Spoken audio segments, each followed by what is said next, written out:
ஆத்ம நண்பர்கள் அனைவருக்கும் அன்பான வணக்கம். நம்முடைய ஆத்ம ஞான மையம் யூடியூப் சேனல் மூலமாக ஒவ்வொரு நாளும் ஒவ்வொரு வகையான பதிவை நாம் சிந்தித்துக் கொண்டிருக்கின்றோம். அந்த வகையிலே இன்றைக்கு நாம் சிந்திக்கக்கூடிய பதிவு பல நாள் பல பேருக்கும் ஒரு கேள்வியாக இருந்த ஒரு விஷயத்தை பற்றி பார்க்க போகிறோம். நேர்த்தி கடனை நாம் எப்படி செலுத்துறது? அதே கோவிலில் தான் செலுத்தணுமா, இல்லைன்னா நாங்கள் இருக்கிற இடத்துல இருக்கிற கோவில்களில் அதை செலுத்தி கொள்ளலாமா? மறந்த நேர்த்தி கடனை எப்படி செலுத்துறது? மறக்காமல் இருக்கிறதுக்கு என்ன பண்ணணும்? இந்த மாதிரி நேர்த்தி கடனை பற்றிய பல சந்தேகங்களுக்கு இன்னைக்கு நாம விளக்கமாக பார்க்கலாம். நேர்த்தி கடன் அப்படிங்கிறது ஒரு பக்தன் இறைவனோடு தன்னுடைய விருப்பங்கள் நிறைவேறிவிட்டால் தங்களுக்கு இதை செய்கிறேன் அப்படின்னு பிரார்த்தனை செய்து கொண்டு வைப்பதற்கு நேர்த்தி கடன் அப்படின்னு பேரு. இப்போ உதாரணத்துக்கு எடுத்துக்கோங்களேன், ஒருத்தருக்கு குழந்தை இல்லை. குழந்தை இல்லாத ஒருத்தர் கடவுள்கிட்ட போய் வேண்டார். என்ன வேண்டார்னா, கடவுளே எனக்கு ஒரு குழந்தை பிறந்தா நான் உன் ஆலயத்துக்கு இதை செய்கிறேன், நான் இந்த மாதிரி என்னக்காக தன்னை வேண்டி ஒரு பிரார்த்தனை வைப்பாங்க. பால் குடம் எடுக்கிறேன், காவடி எடுக்கிறேன், மொட்டை அடிக்கிறேன், அலகு குத்தி நான் வழிபடுறேன், தீமிதி திருவிழாவில் நான் தீ மிதிக்கிறேன். இந்த மாதிரி பல்வேறு வகையான நேர்ச்சை அப்படின்னு அதை சொல்லலாம், நேர்த்தி கடன் அப்படின்னு சொல்லலாம். இப்படி பல வகையான நேர்த்தி கடன்கள் ஒவ்வொருவரினுடைய வேண்டுதலை பொறுத்து அமைந்திருக்கிறது. இந்த நேர்த்தி கடன்களை நாம் இறைவனிடத்திலே செலுத்திதான், கண்டிப்பா நேர்த்தி கடன் வைத்து கொண்டால்தான் ஒரு காரியம் நிறைவேறுமா அப்படின்னா கடவுள் நம்ம கிட்ட அப்படி கேட்கறது கிடையாது. நீ இதை செஞ்சாதான் நான் உனக்கு இதை தருவேன், நீ எனக்கு தந்தாதான் நான் உனக்கு தருவேன் அப்படிங்கிற மாதிரி விஷயம் கடவுள்கிட்ட கிடையாது. ஆனா பக்தர்களாகிய நாம என்ன செய்யறோம்?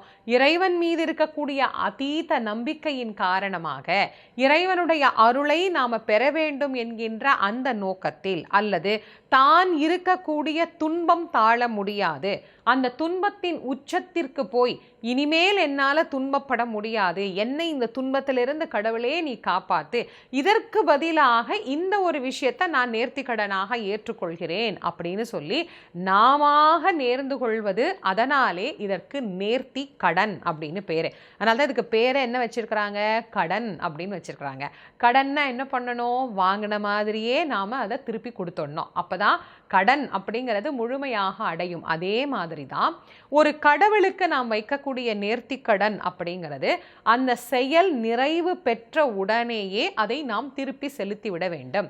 இப்ப குழந்தை பிறக்கணும்னு வேண்டி இருந்தா குழந்தை பிறந்த உடனேயே அந்த நேர்த்தி கடனை நம்ம குறிப்பிட்ட காலத்திற்குள்ள செய்து முடிச்சிடணும். குழந்தை பிறக்காம யாரும் செய்ய போறதில்லை. பிறந்ததற்கு பிறகு அந்த குழந்தைக்காக என்ன பிரார்த்தனை பண்ணி இருக்கிறோமோ அதை நாம் நிறைவேற்றி வைப்பது அப்படின்னு ஒன்று இருக்கு.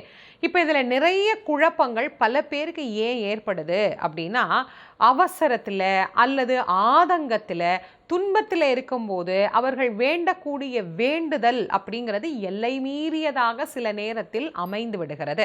அதற்கு பிறகு அந்த வேண்டுதலை அவர்கள் நிறைவேற்றணும் அப்படின்னும் போது அவங்க அந்த ஊரில் இருக்கிறது கிடையாது. இன்னும் சொல்ல போனால் அந்த நாட்டிலேயே அவர்கள் இருப்பது கிடையாது. வேறு ஒரு நாட்டுக்கு அவங்க போயிடுறாங்க.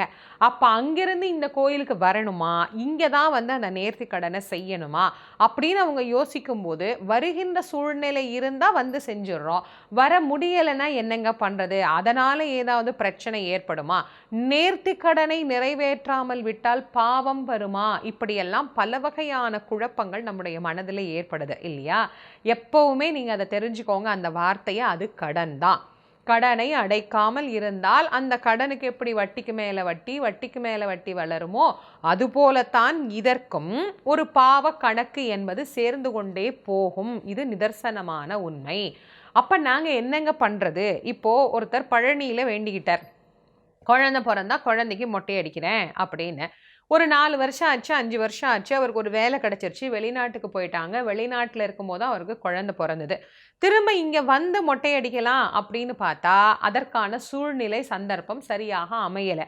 குழந்தைக்கு 1.5 வயசாவது 2 வயசாவது மொட்டை அடிக்க முடியல. ஆனால் மொட்டை அடிச்சே ஆகணும். முடி அப்படியே வளர்த்துக்கிட்டே இருக்க முடியுமா? நம்ம இங்கேயும் வர முடியல, அங்கேயே இருந்து எங்களால் என்ன செய்கிறது அப்படின்னு ஒரு முடிவெடுக்க முடியல அப்படிங்கிற குழப்பமான சூழ்நிலை அமைந்தால் என்ன செய்யலாம் அப்படின்னா, எந்த நாடாக இருந்தாலும் இப்போ நம்முடைய ஆலயங்கள் இல்லாத நாடுகள் அப்படிங்கிறது கிடையாது. அந்த ஆலயங்களுக்கு நீங்க போய் இப்போ அங்கே இருக்கிற ஒரு கோவிலுக்கு போயிட்டு அங்கே நீங்க முடி காணிக்க அப்படி செலுத்தணும், நாங்கள் வேண்டி இருக்கிறோம் அப்படி அப்படின்னு சொன்னீங்கன்னா அவங்க முடி எடுத்துட்டு அதிலேயே கொஞ்சம் முடிய ஒரு மஞ்சள் துணியில் முடிஞ்சு நம்ம கையில் கொடுப்பாங்க. நீங்கள் இதை வீட்டில் கொண்டு போய் வச்சுக்கங்க.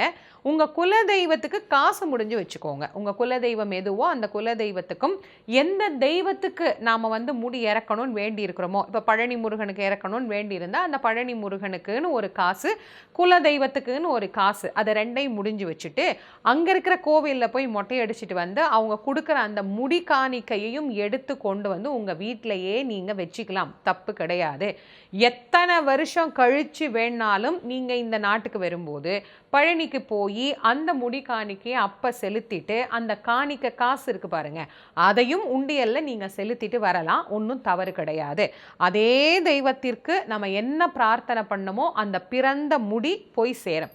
ஆனால் அவ்வளவு நாள் கடந்து நாம் போகுது அப்படிங்கிறதுனால தான் முன்கூட்டியே இந்த மாதிரி ஒரு வழிபாடு பண்ணுறோம். சரிங்க, இப்போ இந்த முடி காணிக்கை எடுக்கிறத நாங்கள் செஞ்சிடறோம். இப்போ பால் குடம் எடுக்கிறோன்னு வேண்டியிருக்கிறோம், காவடி எடுக்கணும்னு வேண்டியிருந்தோம். இந்த மாதிரி உள்ளதெல்லாம் அந்தந்த கோயிலுக்கு தான் செய்யணுமா அப்படின்னு கேட்டால் இதே மாதிரி தான் எல்லா பிரார்த்தனையுமே. நீங்கள் வசிக்கின்ற நாடுகளில் இருக்கின்ற ஆலயங்களில் இந்த வழிபாடுகளை செஞ்சுக்கலாம்.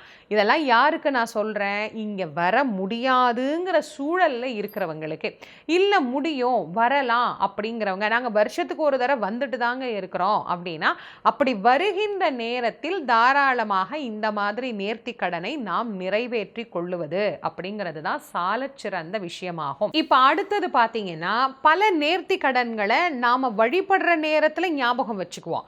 கொஞ்ச நாள் அது நமக்கு ஞாபகம் இருக்கும். ஆனால் சில வருஷங்கள் ஆச்சுன்னு வச்சுக்கோங்களேன், அது நமக்கு மறந்தே போயிடும். இப்போ ஒரு உதாரணத்துக்கு எடுத்துக்கோங்களேன், ஒருத்தருக்கு குழந்தை பிறக்கணும்னு வேண்டி இருந்தார்.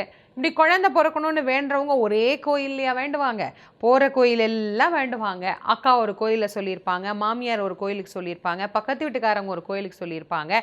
இப்படி ஆளாளுக்கு ஒன்று சொல்லுவாங்க. அந்த நேரத்தில் நமக்கு சரி எப்படியோ குழந்தை பிறந்தா போதும் அப்படின்னு அதில் ஆரம்பித்து குழந்தை கருவுற்று குழந்தை பிறக்கிற வரைக்கும் ஆளுக்கு ஒரு கோயில் சொல்லுவாங்க. இங்கே வேண்டிக்கோ, அங்கே வேண்டிக்கோ, அங்கே வேண்டிக்கோன்பாங்க.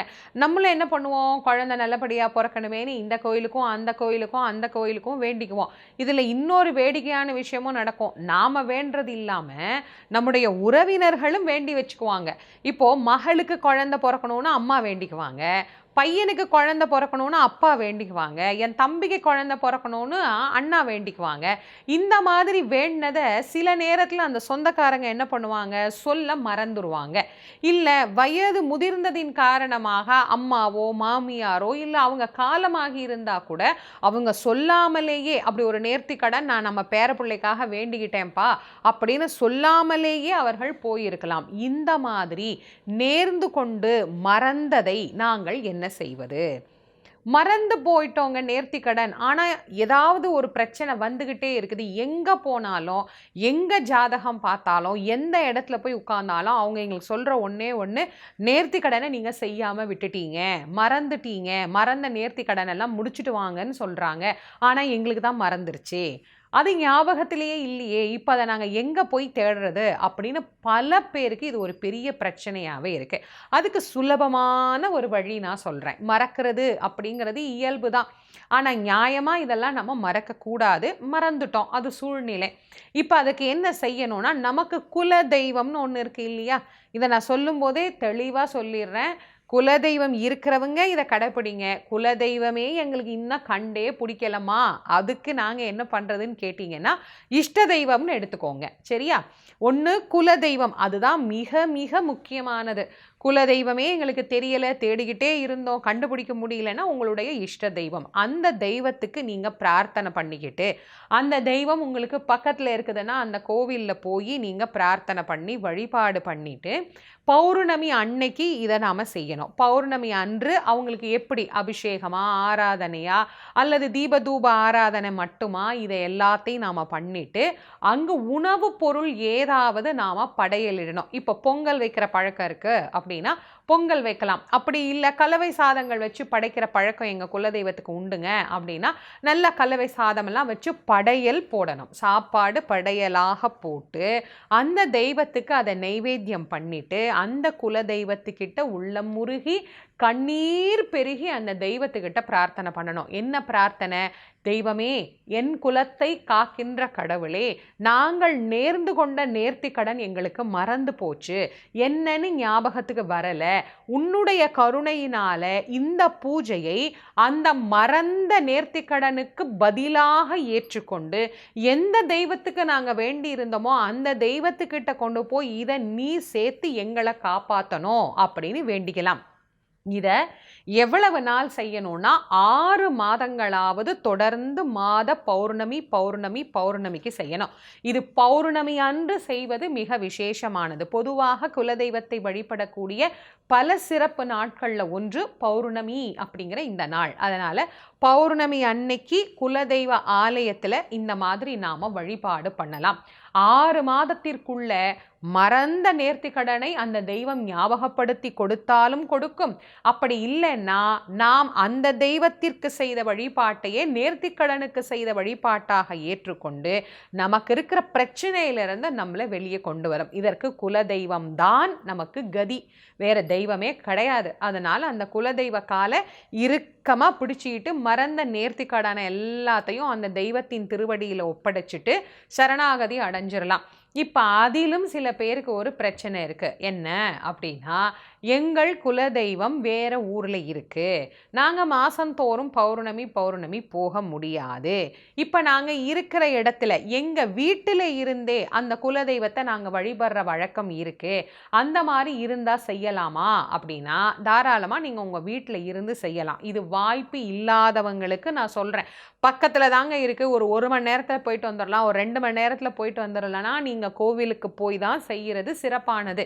இல்லை வேறு நாட்டில் இருக்கிறோம், ரொம்ப தூரத்தில் இருக்கிறவங்க, ஒரு நாள் பயணம் பண்ணணும், 2 நாள் பயணம் பண்ணணும், இப்போல்லாம் அந்த மாதிரி பயணம் பண்ணுறதுக்கான வாய்ப்புகள் இல்லை அப்படிங்கிறவங்க வீட்டிலேயே உங்கள் குலதெய்வத்தை எப்படி கும்பிடுவீங்களோ அந்த மாதிரி படையலிட்டு வழிபாடு பண்ணி அன்னத்தை பிறருக்கு தானம் பண்ணி, நாம் என்ன படைக்கிறோமோ அந்த பௌர்ணமி அன்னைக்கு அன்னதானம் பண்ணி நம்முடைய நேர்த்தி கடனை நாம் நிறைவேற்றி கொள்ளணும். சரி, இப்போ இந்த 2 விஷயத்தையும் பார்த்தாச்சு.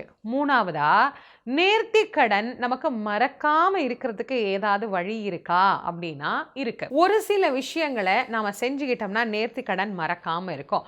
கணவனோ மனைவியோ குடும்பத்தில் யாரெல்லாம் இருக்கிறோமோ அவங்க கிட்ட வந்து நம்ம ஒரு நேர்ச்சை வச்சுக்கிட்டோன்னு வச்சுக்கோங்க, ஒரு நேர்த்தி கடன் வச்சுக்கிட்டோன்னு வச்சுக்கோங்களேன், அதை எல்லார்ட்டையும் சொல்லி வச்சிடணும்.